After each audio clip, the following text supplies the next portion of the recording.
जैसे मैं नासा से लौटा 21 नवंबर 1963 को भारत का नाइक अपाचे नाम का पहला रॉकेट छोड़ा गया। अगले दिन शाम को जब हम खाने की टेबल पर बैठे हुए थे तभी हमें पता चला कि अमेरिकी राष्ट्रपति जॉन एफ कैनेडी की टेक्सास में हत्या हो गई थी। अमेरिका के इतिहास में कैनेडी का कार्यकाल काफ़ी महत्वपूर्ण रहा। 1962 में मिसाइल संकट के दौरान कैनेडी ने जो कदम उठाए थे उससे संबंधित खबरें मैं काफ़ी अच्छे से पढ़ता था। सोवियत संघ के क्यूबा में मिसाइलें तैयार कर ली थी जहां से वो अमेरिकी शहरों पर आसानी से मिसाइल हमला कर सकता था। कैनेडी ने किसी भी तरह की मिसाइल तैनात करने को प्रतिबंध लगा दिया था। इसके अलावा अमेरिका के सोवियत संघ को यह भी धमकी दी थी कि अगर उसने पश्चिम के किसी भी देश पर हमला किया तो उसके खिलाफ जवाबी कार्रवाई की जाएगी। अगले दिन प्रोफेसर साराभाई ने हमें भविष्य की योजनाओं पर विस्तार से बातचीत करने के लिए बुलाया था। विज्ञान और टेक्नोलॉजी के क्षेत्र में वे भारत के एक नए युग का सृजन कर रहे थे। 30 से 40 साल के बीच की नई पीढ़ी और वैज्ञानिक इंजीनियर के भीतर एक अप्रत्याशित ऊर्जा का संचार किया जा रहा था। भारतीय अंतरिक्ष अनुसंधान समिति में सबसे बड़ी योग्यता हमारी डिग्रियां और प्रशिक्षण नहीं था बल्कि हमारी क्षमताओं में प्रोफेसर साराभाई का विश्वास था। नाइक अपाची को सफलतापूर्वक छोड़े जाने के बाद उन्होंने इंडियन सैटेलाइट लॉन्च व्हीकल तैयार करने का अपना सपना हमारे साथ पूरा करने का मन बना लिया था। प्रोफेसर साराभाई बहुत ही प्रबल आशावादी थे और बहुत ही प्रबल इच्छा थी। उनके थुम्बा आने की खबर से लोगों में बिजली सी दौड़ जाती थी और सभी प्रयोगशालाएं, कार्यशाला एवं डिजाइन ऑफिस में कंटिन्यू काम होने लगते थे। साराभाई को कुछ नया कर दिखाने में जोश में लोग रात दिन एक कर देते थे। हर कोई ऐसा कुछ नया करके दिखाना चाहता जैसा कि इससे पहले देश में कभी नहीं हुआ। नया डिजाइन, नया निर्माण, नया तरीका, प्रशासनिक कामकाज के तौर तरीके सभी में एक्टिविटी जो है बढ़ जाती थी। साराभाई एक व्यक्ति या एक समूह को प्रायः एक साथ कई काम सौंप देते थे। हालांकि उनमें से कुछ काम तो शुरू में बिल्कुल असंभव लगते थे लेकिन बाद में पता चलता था कि ये आपस में एक दूसरे से कनेक्ट हैं।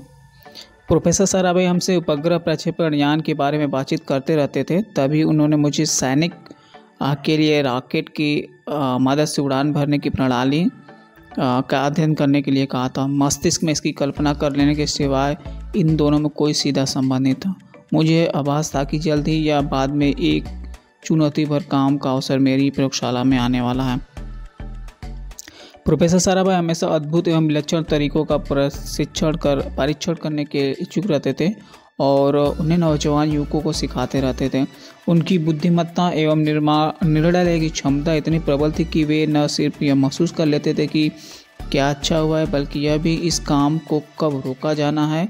मेरी राय में वह एक आदर्श प्रयोगकर्ता एवं प्रवर्तक थे। हमारे समक्ष कोई काम करने के लिए कई विकल्प होते थे जिनके परिणामों की भविष्यवाणी करना मुश्किल होता था या विभिन्न परिप्रेक्ष्यों में सामंजस्य स्थापित करना होता तो प्रोफेसर साराभाई अपने से उस विषय को चुटकियों में हल कर देते थे। 20वीं सदी में भारतीय रॉकेट के विकास को टीपू सुल्तान के 18वीं सदी के सपने को साकार होने के रूप में देखा जा सकता है। सन 1799 में टीपू सुल्तान युद्ध में मारा गया था। तब अंग्रेज़ों की सेना ने 700 से ज़्यादा रॉकेट पकड़े थे और 900 रॉकेट की उप प्रणालियाँ पकड़ी थीं। उसकी सेना में 27 ब्रिगेड थी जिन्हें कुशून कहा जाता था और हर ब्रिगेड में एक रॉकेट कंपनी होती थी जिसे जॉक्स के नाम से पुकारा जाता था।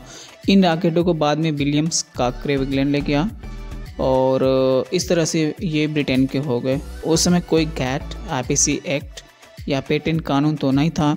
इस तरह टीपू सुल्तान की मौत के बाद भारतीय रॉकेट भी खत्म हो चुके थे, कम से कम 150 साल तक के लिए। इसी बीच विदेशों में रॉकेट तकनीक काफ़ी तेज़ी से विकसित हुए। सन 1903 में कोस्तेतीन तिसिओलेसेवस्की ने सन 1914 में रॉबर्ट गॉडर्ड ने अमेरिका में और सन 1923 में हरमैन ओबर्थ ने जर्मनी में रॉकेट विज्ञान को नई दिशाएं दी।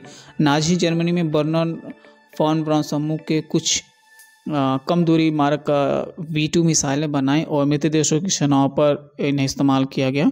युद्ध के बाद अमेरिका और सोवियत संघ दोनों जर्मनी की रॉकेट तकनीक एवं इंजीनियरों को अपने यहाँ ले गए और फिर इस लूट से ही देशों के बीच मिसाइल तथा दूसरे हथियार सहित हथियारों की दौड़ शुरू हुई। भारत में रॉकेट विज्ञान के पुनर्जीवन का श्रेय प्रधानमंत्री जवाहरलाल नेहरू के नए प्रौद्योगिकी के विकास की दृष्टि को जाता है।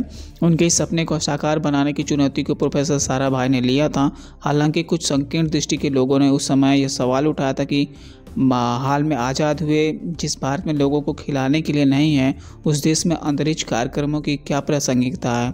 लेकिन न तो प्रधानमंत्री नेहरू और न ही प्रोफेसर साराभाई ने इस कार्यक्रम को लेकर के अस्पष्टता दी थी। उनकी दृष्टि बहुत साफ थी। अगर भारत के लोगों को विश्व समुदाय में अपनी महत्वपूर्ण भूमिका निभानी है तो उन्हें नई से नई तकनीक का प्रयोग करना होगा, तभी जीवन में आने वाली समस्याएं हल हो सकेंगी। इसके माध्यम से उनका अपने शक्ति प्रदर्शन का प्रयोग कोई इरादा नहीं था। दोस्तों, ये कहानी आपको अच्छी लगती है तो निश्चित तौर पे शेयर करिएगा। यदि कुछ जानकारी भी इससे आपको मिलती है तो भी थैंक यू।